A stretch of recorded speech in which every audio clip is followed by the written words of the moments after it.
Hello all, welcome back to my channel. ఇవాళ recipe అయితే రొయ్యల పచ్చడి అండి, నిల్వ పచ్చడి.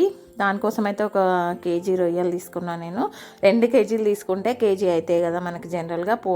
పైన పొట్టు అంతా తీసేసిన తర్వాత కేజీ రొయ్యలు తీసుకొని దాంట్లో కొంచెం ఉప్పు, కొంచెం ఆయిల్ అండి, మనం వంటకు వాడే ఆయిల్ వేసుకొని బాగా పిసికి ఒక 2-3 టైమ్స్ మంచి ఫ్రెష్ వాటర్ వచ్చేంత వరకు కడుక్కోవాలి. ఇట్లా అప్పుడే రొయ్యలు నీసు వాసన రాకుండా ఉంటుంది అన్నమాట.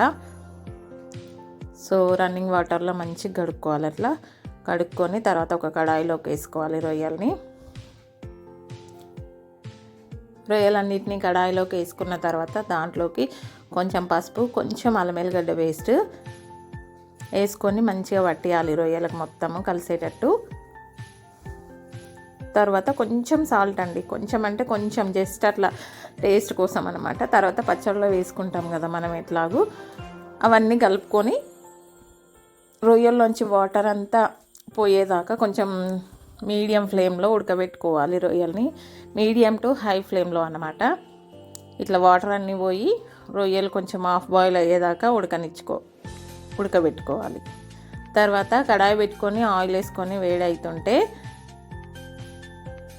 ఉడకబెట్టుకున్న రొయ్యల్ని తీసుకొని ఆయిల్లో చిన్న మంట మీద మంచిగా రొయ్యలు ఎర్రగయ్యేంత వరకు ఫ్రై చేసుకుంటూ ఉండాలి. బాగా డీప్ ఫ్రై చేసినా కూడా గట్టిగా అయిపోతాయి రొయ్యలు, మనకు తినేటప్పుడు గట్టిగా అనిపిస్తాయి అనమాట. సో చూసుకుంటూ, ఆల్రెడీ ఉడకబెట్టినాం కాబట్టి ఆయిల్లో కొంచెం రెడ్ కలర్ వచ్చేంత వరకు ఫ్రై చేసుకుంటే సరిపోతుంది. చూడండి ఇట్లా అనమాట.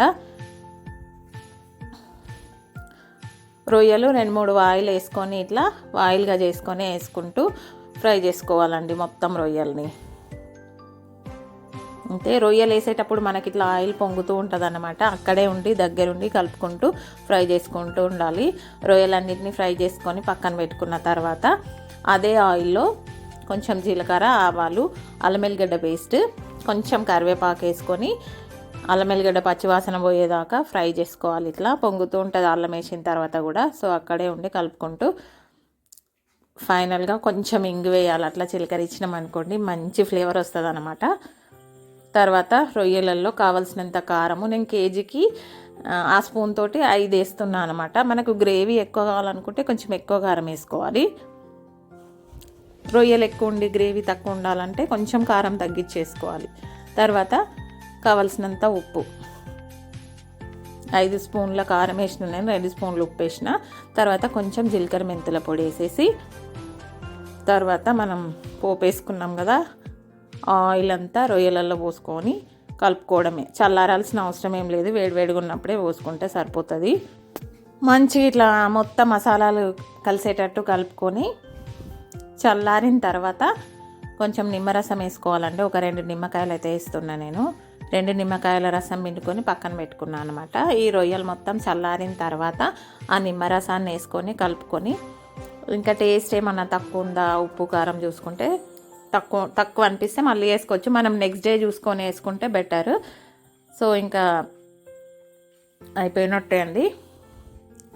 దీన్ని మనం ఎయిర్ టైట్ కంటైనర్లో స్టోర్ చేసుకొని ఎప్పుడు కావాలంటే అప్పుడు మంచిగా వేసుకొని తినొచ్చు అనమాట. చాలా అంటే చాలా బాగుంటుంది. 6 మంత్స్ వరకు గ్యారెంటీగా నిల్వ ఉంటుందండి. సో తప్పకుండా ట్రై చేయండి రెసిపీ నచ్చితే మీరు. ముందుగా మన ఛానల్ ఎవరైనా ఫస్ట్ టైం చూస్తున్నట్లయితే ప్లీజ్ డూ సబ్స్క్రైబ్ చేయండి, లైక్ చేయండి, షేర్ చేయండి, కామెంట్ చేయండి. ఇంకో వీడియోతో మళ్ళీ కలుద్దామండి. Bye bye.